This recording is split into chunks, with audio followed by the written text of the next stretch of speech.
I wanted to take a quick minute and just share with you that I did have to move my desks into a different arrangement. I originally had them in groups of 4, which I thought would be really cool. Unfortunately, they talked literally all day. It was so hard to get them to stop talking to pay attention. So I paired them off, as you can see. And then I did have one kiddo, and I was so impressed with his maturity. He came to me and said that he is not doing well working in groups, so he asked to be completely alone, and that is that one single desk up there by my desk. So I was really impressed with him. He's only in 2nd grade, and for him to realize that he needed that accommodation for him to do his best work, I mean, that was incredible. And I told him that that was just so responsible and mature of him. So we'll see if he does better. Great kid, super smart. He just talks all day. Most of them are chatty. It's just probably a lot because of their age, and also just because a lot of them were virtual, and this is their first year back to school, and it's probably just hard to use self-discipline and to be quiet. You know, it's hard. They want to say things. They're social, and that's good. I want them to have good relationships with each other, so that's a good thing, but not while I'm trying to teach. They can yak all they want at recess or during group work time. So I had to situate that. Another thing that I actually was going to do this as an experiment, and you can see this is clear up here now. This is an honesty box, and really I was actually told that I was going to be teaching 5th grade. So I thought that it would work better with 5th graders than with 2nd graders, and it turned out that I was right. 2nd graders, I do have a couple of slips in there that someone put in there, but I don't think they really need it, or maybe they're just not interested in it. So that will probably be just something we're not really going to use that much, but I did like the idea. And if I ever do teach a grade that is older, I will definitely have something like this in my classroom. Maybe that'd be a good idea for some of you who teach 3rd and up. Have an honesty box somewhere where kiddos can write you a note. It can be anonymous, or they can put their name, but that way the big thing, I guess, among the kiddos is that they don't want to be snitches. So they won't really tell you when something's bothering them. But if they have some outlet like this where it's anonymous and they're not afraid that they're going to be called a snitch, you can really find out about different things that are going on that you wouldn't normally know about. A lot of things that go on at recess we don't see or hear. You know, there's like an undercurrent of social activity that we don't always know about. So this is a really good idea for the children to be able to communicate to you in a secretive way if they want to, where they can get the help that they need. So I will definitely implement this in a higher grade if I ever do switch grades. Class jobs up there are working wonderfully. I don't want to zoom in because I don't want you to see any of the students' names, but I do have a lot of the class jobs assigned to just one person. Like line leader, there can only be one line leader.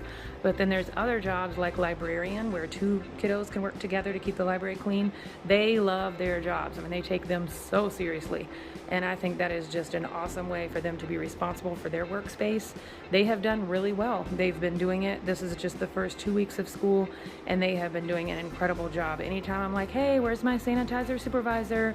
You know, they run and get the hand sanitizer. If I say, hey, I need my electrician, he runs back and shuts off the light so we can watch something on the screen. And they just really love the fact that they have assigned jobs, and I just make them really special. And this coming Tuesday when we go back to school, I'm reassigning jobs for them, and I'm going to make it a big deal again. Like, oh my goodness, you get to be the caboose. This person is at the back of the line, and you have to make sure that everybody is staying in line and that they're quiet. So you're like the line manager. Everybody thinks the line leader has such an important job, which they do, but the caboose is really important too. And you can just see their faces light up, and they just feel like they're really doing something special. And they are. It really helps you. So anything that you can delegate to your students, I would highly suggest that you do it. An easel on Amazon, I think I paid about $40 for this, and I did it because I have so many things like on this math bulletin board. It's really high, and I know I could put it down a little lower, but I'm still reaching up really high. So I'm going to transfer that information on that area down to this easel so it's more accessible. And if I want the kids to come up and write something, they can reach it. So I bought that, and I think that's going to come in really handy for me. And then I'll just replace that up there with like money or something that we're working on. Here is my mailbox. I finally got the mailbox printed out and the little envelopes, and I love how it looks. The butterflies won't always be there. We just did a project for graphing with those. But this mailbox, I'm not even sure. I have to take that white thing out from underneath there. But I'm honestly not even sure if I'm going to use this because the kids have cubbies back there. And it's kind of pointless to have this sitting over here. I don't know. I'll probably have it removed, to be honest, because if I need to give them any mail, I can just shove it in their cubbies. This is just one more thing that I have to manage and that I have to train them on. And honestly, for me, it's all about streamlining and making things easier for myself. So this might be going bye-bye.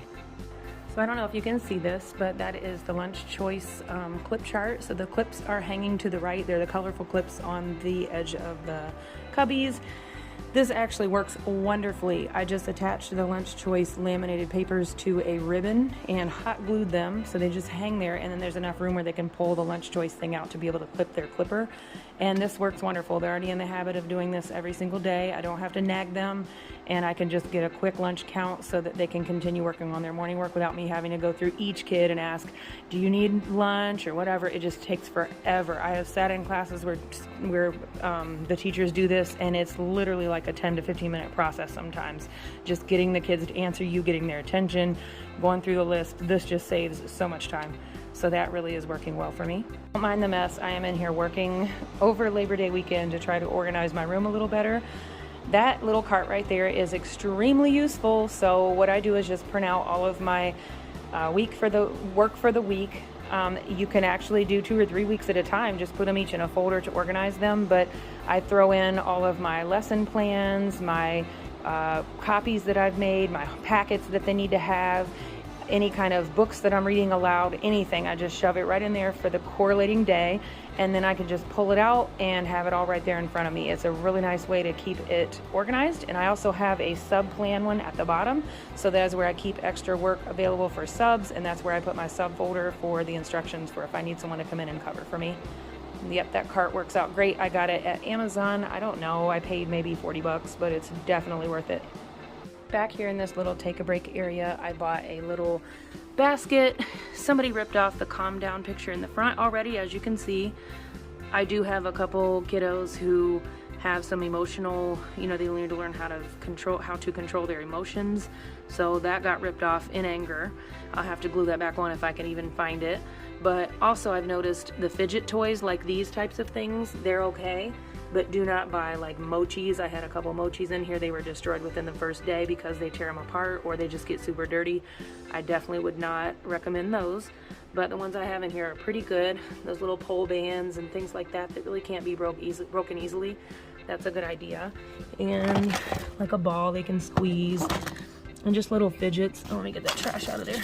Just some little fidgets. And then I did put in the pencil and the paper if they wanted to use the honesty box, and a couple of them did, but that has not been really something that's been as big of a hit as I thought it would be. So yeah, this is a really good idea. I just took those big sticky note, I don't know what they're called, but they're great big white paper and they have sticky so you can use them for anchor charts. I cut this one down a little smaller and I laminated it, and I'm using it for our monthly moral focus, so that will change every month and I don't have to keep reusing one of those anchor charts because they're super expensive. I think for a pack of them it's like, I don't know, $30 maybe, or 30. It's very, very costly. So this is a really good idea and this is working very well for me. So next month when I change the moral focus, I can change the picture up at the top and just pin it up there, and then I can change the definition of whatever the moral focus is that we're working on for that month. So this works out really well. The conversation lights, I'm kind of having mixed emotions about this. First of all, it's kind of a lot to manage. If I'm back in the back of the room and I need to control their voice level, I have to literally run up here to turn the light to, like, green, red, whatever I'm trying to get them to do. So that's kind of annoying.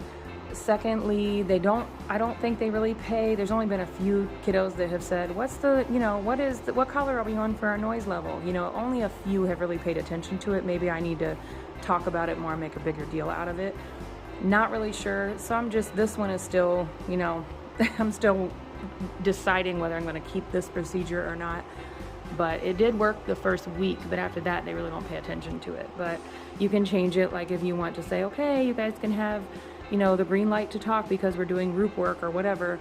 And then if you want to tell them, hey, it's time for voice level 0, red light means no talking. It's cool, and the idea sounded really cool when I first set it up before school started, but now in reality, it's not as effective as I thought it would be. I'm probably going to try for 1 or 2 more weeks to get them to pay attention to this, and if I see that it's not working, I'll probably just pull those down.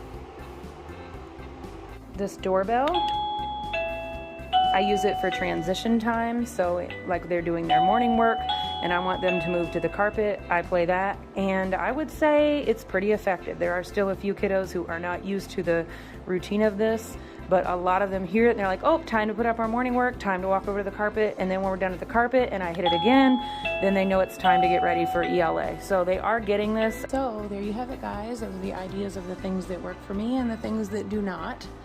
And I'm hoping maybe you can get some ideas for your classroom.